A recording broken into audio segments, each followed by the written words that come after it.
બાંધકામ મુદ્દે ભાજપના ઉમેદવાર રઘુભાઈ કુંતની જાહેરમાં ફજીતી થઈ ગઈ। વોર્ડ નંબર 7માં પ્રચાર દરમિયાન મતદાતાનો આક્રોશ ફાટી નીકળ્યો।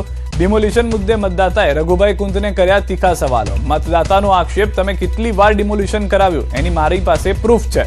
સોસાયટીમાં જાગૃત મતદાતાઓએ જાહેરમાં કર્યો વિરોધ। પ્રચાર દરમિયાન વાતાવરણ તંગ બની ગયું। કાર્યકરોમાં મચી ગઈ અફરાતફરી। પરિસ્થિતિ બેકાબુ બને તે પહેલા ઉમેદવારોને પાછા ફરવું પડ્યું। ઘટનાનો વિડીયો સોશિયલ મીડિયામાં બન્યો છે ચર્ચાનો વિષય।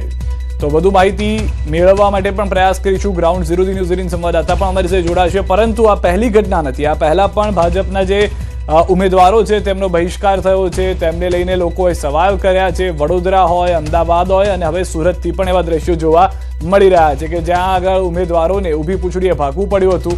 સ્પષ્ટ જોવા મળી રહ્યું છે કે મતદાતાઓ સ્પષ્ટ કહી રહ્યા છે કે તમે જે નામ ઉપર, જે પાર્ટીની ઉપર જીતવાનો પ્રયાસ કરો છો, પરંતુ તે પ્રમાણેના કામ નથી થઈ રહ્યા। કદાચ મતદાતાઓનો એ રોષ વધુ સમજાવી શકે તેમ કીર્તેશ, ન્યૂઝ 18 સંવાદદાતા અમારી સાથે સુરતથી જોડાઈ ગયા છે। કીર્તેશ, જે રીતના સવાલો થઈ રહ્યા છે, ભાજપના ઉમેદવારોને ભાગવું પડી રહ્યું છે।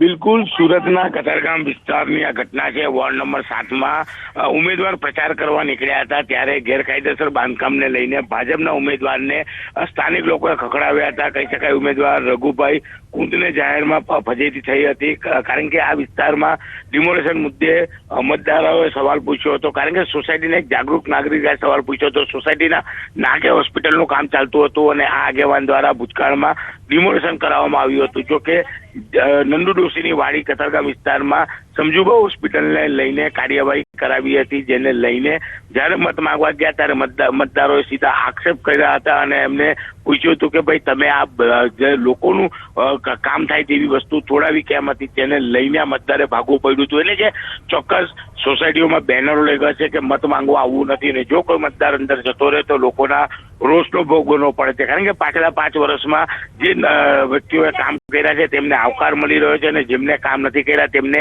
લોકો જાહેરમાં ખખડાવી રહ્યા છે। અને તો જે રીતના કીર્તેશે જણાવ્યું તે પ્રમાણે લોકો સવાલો કરી રહ્યા છે, જે કામ નથી કર્યા તેઓને ભાગવું પડતું હોય તેવા દ્રશ્યો જોવા મળી રહ્યા છે। આ તરફ ગાંધીનગરથી સમાચાર। ચૂંટણીમાં દારૂ અને મહેફિલના આયોજનનો મામલો, અનોખો નિર્ણય જોવા મળ્યો છે। ગાંધીનગર તાલુકા પંચાયતની ઉવારસદ બેઠકના ઉમેદવારના નિર્ણયે જોર પકડ્યું છે। ઉવારસદ બેઠકના ભાજપ કોંગ્રેસના ઉમેદવારોએ મળીને કર્યો નિર્ણય। ચૂંટણીમાં બંને ઉમેદવારોએ મતદારોને દારૂ નહીં આપવાની કરી જાહેરાત। મત મેળવવા માટે દારૂની લાલચ નહીં આપવાનો નિર્ણય ચર્ચામાં। ભાજપ અને કોંગ્રેસના ઉમેદવારે સોગંદ લેતો વિડીયો વાયરલ કર્યો। ગાંધીનગર જિલ્લા પંચાયતની સરડવ બેઠકને લઈને વિવાદ સામે આવ્યો છે। કોંગ્રેસના ઉમેદવાર પર ભાજપના ઉમેદવાર દ્વારા ફોર્મ પરત ખેંચવા માટે દબાણ કરાયું હોવાનો આક્ષેપ છે। આક્ષેપ મુજબ ભાજપના ઉમેદવારે કોંગ્રેસના ઉમેદવારને પૈસાની લાલચ આપી તેમજ ધાકધમકી આપી ફોર્મ પરત ખેંચવા માટે પ્રયત્ન કર્યો। ઉમેદવારે ફોર્મ પરત ખેંચવાનો ઇનકાર કરતા દબાણ વધારવામાં આવ્યું હતું। કોંગ્રેસના ઉમેદવારનો વધુ આક્ષેપ છે કે તેમના પરિવારના સભ્યોને નોકરીમાંથી કાઢી મૂકવામાં આવ્યા। સમગ્ર મામલે રાજકીય વાતાવરણ ગરમાયું। અમારા ઉપર ફોર્મ પાછું ખેંચવાની ઘટના બની ત્યાર પછી અમે ફોર્મ પાછું ન ખેંચતા, આ એમને વશ ન થતા તેઓ લોકોએ તમામ મારા મોટા પુત્રને પણ નોકરીમાંથી છૂટો કરવામાં આવ્યો અને મારા સાડીને પણ મહાનગરપાલિકામાંથી નોકરી કરે છે પટાવાળા, એને પણ છૂટી કરવામાં આવી। મહેસાણા મહાનગરપાલિકા ચૂંટણીનો મામલો, કોંગ્રેસ ઉમેદવાર પર દબાણનો વિડીયો વાયરલ થયો છે। ફોર્મ પરત ખેંચવા દબાણ કરાતું હોવાનો વિડીયો વાયરલ થયો છે। 2 શખ્સો ઉમેદવારના ઘર પર પહોંચી ફોર્મ પરત ખેંચવા દબાણ કરતા હોવાનો વિડીયો વાયરલ। ગઈકાલે ફોર્મ પરત ખેંચવાનો હતો છેલ્લો દિવસ। ફોર્મ પરત ખેંચવા દબાણ કરતો વાયરલ વિડીયો ચર્ચાસ્પદ બન્યો છે। ન્યૂઝ 18 ગુજરાતી આ વાયરલ વિડીયોની પુષ્ટિ નથી કરતું। વડોદરા જિલ્લા ભાજપે 11 કાર્યકર્તાઓને સસ્પેન્ડ કરી દીધા છે। ચૂંટણીમાં અપક્ષ ઉમેદવારી નોંધાવનાર કાર્યકરો સસ્પેન્ડ થઈ ગયા છે। પક્ષ વિરોધી પ્રવૃત્તિ કરવા બદલ પાર્ટીની કાર્યવાહી। પોર બેઠક પરથી ચૂંટણી લડી રહેલા નૈનાબેન પરમાર અને તેમના પતિ રાજુ પરમાર પણ સસ્પેન્ડ થયા હોવાની જાણકારી મળી રહી છે। વધુ માહિતી ન્યૂઝ 18 સંવાદદાતા હાર્દિક પાસેથી મેળવીશું। હાર્દિક, જે રીતના અપક્ષ ઉમેદવારોને લઈને કાર્યવાહીની વાત હતી, આ અત્યારે થતી જોવા મળી રહી છે। જો વડોદરા શહેર જિલ્લાના રાજકારણની વાત કરીએ તો જ્યારથી જે ઉમેદવારોના નામોની જાહેરાત થઈ છે ત્યારથી ભાજપમાં ભડકો જે છે તે થયો છે અને જે નારાજ કાર્યકર્તાઓ છે કે જેઓ વર્ષોથી ભાજપ સાથે જોડાયેલા હતા અને ટિકિટ વાંચુક હતા, તેમની ટિકિટ ના મળતા તેમના દ્વારા જે છે તે પક્ષ વિરોધની પ્રવૃત્તિ કરવામાં આવી હોવાના કારણ સાથે જે ભારતીય જનતા પાર્ટી જે જિલ્લા જે છે તેમના દ્વારા 11 જેટલા જે કાર્યકર્તાઓ છે તેમની સામે જે છે તે સસ્પેન્શનનો લેટર જે છે તે પાસ કરવામાં આવ્યો છે. એમાં સૌથી વધુ જો ચર્ચામાં કોઈ બેઠક હોય તો તે પોર બેઠક છે, કારણ કે નયનાબેન પરમાર જે છે તે અને તેમના પતિ જે છે રાજુ પરમાર તેમને સસ્પેન્ડ જે છે કરવામાં આવે છે, કારણ કે અંકિતા પરમારને ટિકિટ આપતા જે નયનાબેન છે તેઓ નારાજ થયા હતા અને તેમને બળવો કરીને અપક્ષ તરીકે પોતાની ઉમેદવારી જે છે તે નોંધાવી છે. અન્ય નામોની વાત કરીએ તો નરસિંહ. તો હાલમાં જે અપક્ષ ઉમેદવારો કે જે પહેલા ભાજપમાં હતા હવે પોતાની રીતે દાવેદારી કરી રહ્યા છે તેઓની સામે કાર્યવાહી કરવામાં આવી રહી છે. બીજી તરફ ભરૂચમાં ભાજપે મહત્વપૂર્ણ અને વ્યૂહાત્મક નિર્ણય લીધો છે. દૂધધારા ડેરીની ચૂંટણી દરમિયાન પક્ષ વિરોધી પ્રવૃત્તિ બદલ સસ્પેન્ડ કરાયેલા બળવાખોર આગેવાનોનું સસ્પેન્શન હવે રદ કરવામાં આવ્યું છે. અગાઉ સસ્પેન્ડ કરાયેલા વિનોદ પટેલ અને શાંતાબેન પટેલ સહિત 6 આગેવાનોનું સસ્પેન્શન રદ કરીને તેમને ફરી પક્ષમાં સ્થાન આપવામાં આવ્યું છે. સ્થાનિક સ્વરાજની ચૂંટણી પહેલા સંગઠનને મજબૂત અને એકજૂટ બનાવવા માટે આ નિર્ણય લેવામાં આવ્યો હોવાનું માનવામાં આવી રહ્યું છે, જેના કારણે જિલ્લામાં રાજકીય ચર્ચાઓ તેજ બની છે. દ્રશ્યોમાં પણ આપ જોઈ રહ્યા છો કે મોટી સંખ્યામાં સમર્થકો હતા તે પણ ઉપસ્થિત થતા જોવા મળ્યા છે. મહત્વપૂર્ણ અને વ્યૂહાત્મક આ નિર્ણય માનવામાં આવી રહ્યો છે હાલની ચૂંટણીને ધ્યાનમાં રાખીને કે બળવાખોર આગેવાનોનું જે સસ્પેન્શન હતું તે રદ કરી દેવામાં આવ્યું છે ભાજપ તરફથી.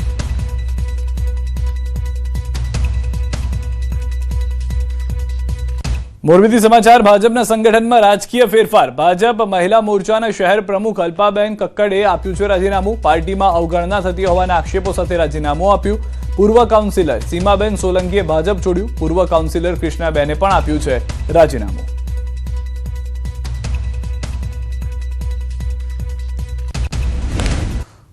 મોરબીમાં સ્થાનિક સ્વરાજ્યની ચૂંટણીને લઈને અનેક રાજીનામાઓ સામે આવી રહ્યા છે. મોરબી મહાનગરપાલિકામાં ટિકિટ કપાતા ભાજપના પૂર્વ કાઉન્સિલર, મહિલા પ્રમુખ અને ત્યારબાદ બીજા એક કાર્યકર્તાએ પણ રાજીનામું આપ્યું છે. આપણે એમની સાથે સીધી વાત કરશું. અલ્પાબેન, શા માટે ભાજપમાંથી રાજીનામું આપ્યું છે?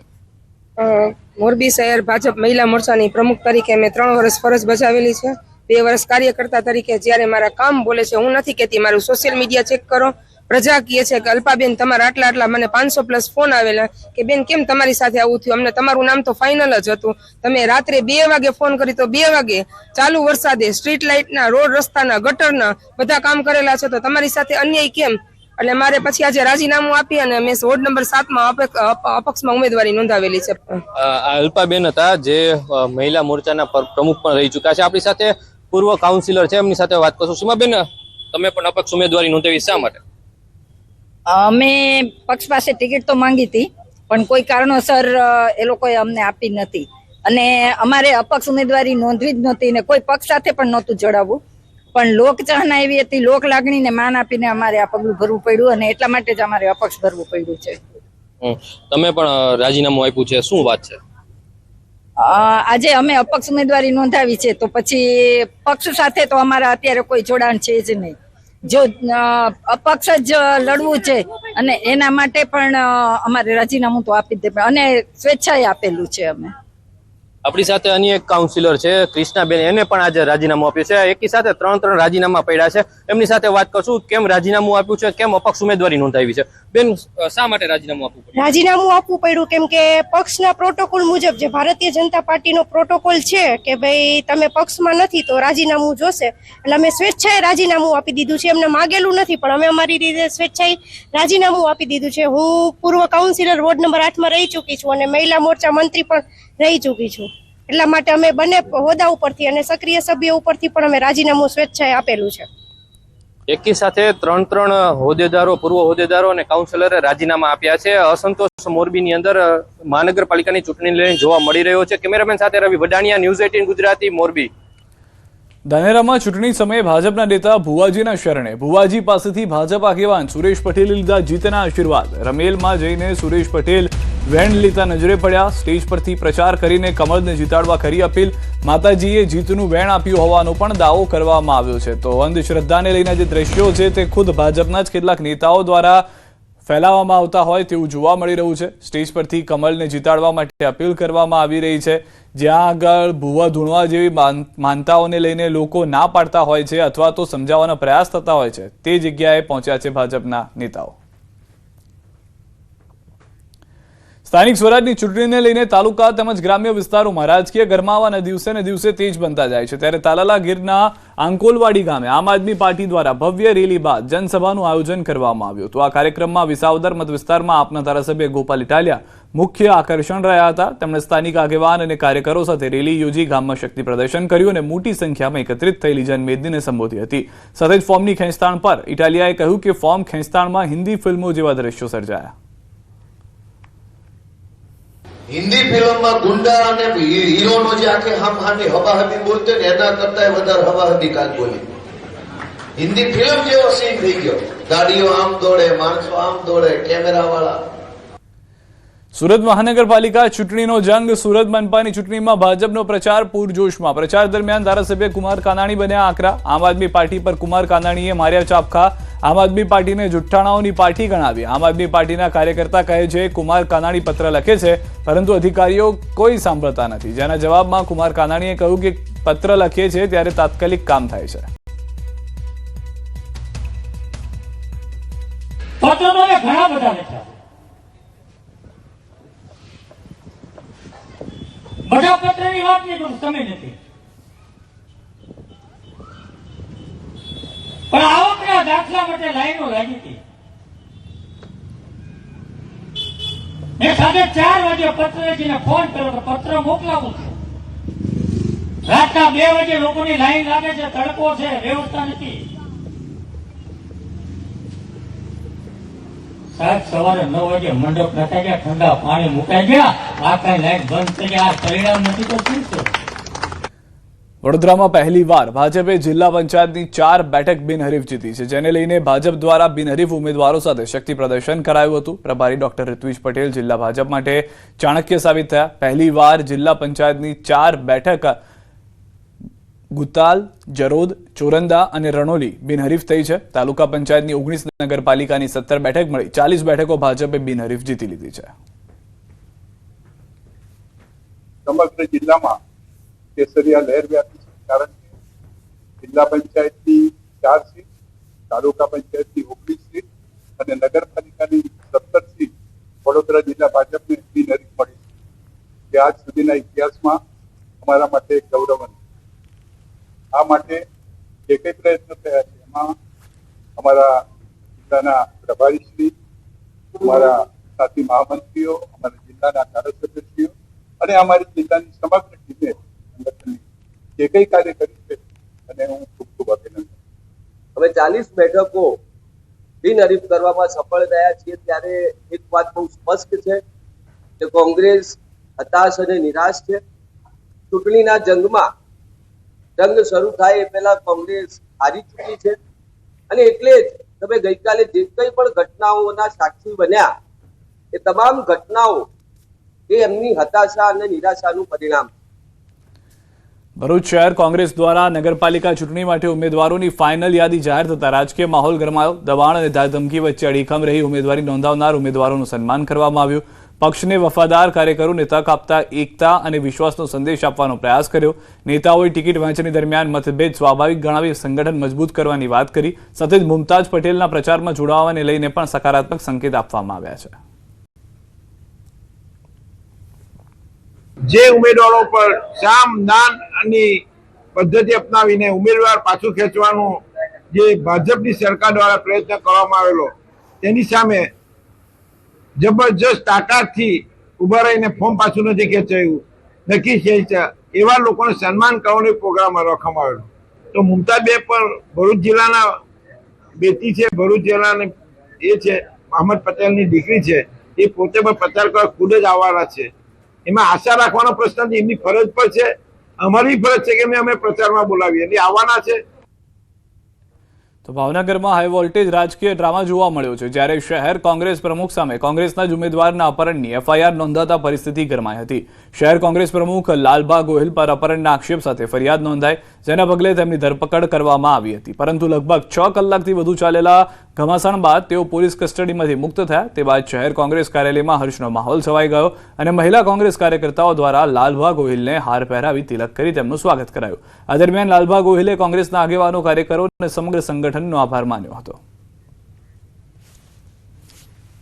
કોઈ સાથે વાત પણ નથી કરતો, મારા ઉપર FIR કરી, સીધા મારી ધરપકડ કરી. પણ મેં આપને કહ્યું હતું એમ મને ચોક્કસ ન્યાયતંત્ર ઉપર વિશ્વાસ છે.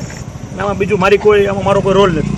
પણ એક કોંગ્રેસ પક્ષને ડેમેજ કરવાનું જે આ લોકો કાવતરું કરી રહ્યા છે એમાં સફળતા ન મળે, કારણ કે ન્યાયતંત્ર ઉપર હજી સંપૂર્ણ વિશ્વાસ છે. હું અપેક્ષા રાખું છું કે પોલીસ તંત્ર એ ભારતીય જનતા પાર્ટીના નેતાઓનો હાથો ન બને અને શહેર કોંગ્રેસ સમિતિના પ્રમુખને જે રીતે પોલીસ સ્ટેશન લઈ જવામાં આવ્યા છે આ વાત કોઈ રીતે ચાલી ન શકે. હું આશા રાખું છું કે પોલીસ એ નિષ્પક્ષ રીતે તટસ્થતાથી ચૂંટણી યોજાય એમાં કામ કરશે. વાવ થરાદમાં જામ્યો છે સ્થાનિક સ્વરાજની ચૂંટણીનો જંગ. ચૂંટણીમાં જીતાડવા માટે ભાજપ ધારાસભ્યના દંડવત પ્રણામ. દિયોદરના ધારાસભ્ય કેશાજી ચૌહાણ મોજરૂ ગામે ચૂંટણી દરમિયાન પ્રચારમાં પહોંચ્યા હતા. ઉમેદવારને જીતાડવા કર્યા હતા દંડવત પ્રણામ. કહ્યું ભાજપ તરફથી કે અમારા તરફથી કોઈ ભૂલ થઈ હોય તો દંડવત પ્રણામ કરું છું. આ સીટ જીતાડી ભાજપના હાથ મજબૂત કરવા વિનંતી કરી. એક તરફ મહેસાણા મહાનગરપાલિકા ચૂંટણીનું બ્યુગલ ફૂંકાઈ ચૂક્યું છે, ત્યારે બીજી તરફ મહેસાણા મહાનગરપાલિકામાં સમાવેશ થયેલા ગામોનો એક પછી એક વિરોધ શરૂ થયો છે. ફતેપુરા ગામના ગ્રામજનો પોતાની જમીન બચાવવા આવેદનપત્ર આપવા પહોંચ્યા હતા. નવીન રિંગ રોડ, નવીન હાઈવે રોડની સાથે ઇન્ડસ્ટ્રીયલ ઝોનમાં ખેડૂતો એવા પશુપાલકોની આજીવિકા એવી કિંમતી જમીનોની જતી હોવાથી ગ્રામજનોમાં રોષ છે અને તેના પગલે આજે જમીનોને બચાવવા આવેદનપત્ર આપ્યું અને આંદોલનની ચીમકી ઉચ્ચારી. બધા ખેડૂતો મળી અને મેં કલેક્ટર સાહેબને એક વિનંતી કરવા આવ્યા છીએ, આવેદનપત્ર આપવા આવ્યા છીએ કે અમારે જે ગામમાં જમીનમાં જે ઇન્ડસ્ટ્રી ઝોન મૂક્યો છે એ બદલવા વિનંતી કરીએ છીએ. અને બીજું એક અમારું નાનું ગામ છે અને નાના ખેડૂતો છે, 2-2.5 વીઘા જમીનવાળા છે અને એમાં નગરપાલિકાએ જે 40% ઇસ્યુ મૂક્યો છે તો 40% કપાતો અમારા ખેડૂતો જોડે કોઈ જમીન રહેતી નથી. પંચમહાલના ઘોગંબાની રાજ્યના નાયબ મુખ્યમંત્રી હર્ષ સંઘવીએ મુલાકાત લીધી. હર્ષ સંઘવીએ પરોલી મંદિર ખાતે દર્શન કર્યા, બાદમાં કાર્યકરના ઘરે ભોજન કર્યું. ઘોગંબા બિરસા મુંડા સર્કલ ખાતે બિરસા મુંડા ભગવાનને માલ્યાર્પણ કર્યા બાદ નાયબ મુખ્યમંત્રી બાઇક રેલીમાં જાતે જ બાઇક હંકારી સભા મંડપ ખાતે પહોંચ્યા હતા. દ્રશ્યોમાં પણ આપ જોઈ રહ્યા છો કે મોટી સંખ્યામાં કાર્યકર્તાઓ પણ જોવા મળ્યા હતા. તમામ લોકોને સંબોધન કરવાનો પ્રયાસ પણ તેમના તરફથી એક મેસેજ આપવાનો પણ પ્રયાસ કરવામાં આવ્યો હતો. પહેલા તો તેઓ મંદિરમાં પહોંચ્યા, દર્શન કર્યા, ત્યારબાદ ભાજપના જે કાર્યકર્તા જે સ્થાનિક ત્યાંના નેતાઓ છે તેમની સાથે મુલાકાત કરતી હતી, વાતચીત પણ કરી હતી. સ્વાભાવિક છે, સ્થાનિક સ્વરાજની ચૂંટણીને લઈને અલગ અલગ મુદ્દાઓ પર જ્યારે ચર્ચા ચાલી રહી છે તો એક માર્ગદર્શન આપવામાં આવ્યું હતું. ત્યારબાદ બાઇક પર રેલી જે એક નાનકડું આયોજન કરવામાં આવ્યું હતું તે પણ સ્વયં ચલાવી અને તેમાં ભાગ બન્યા હતા.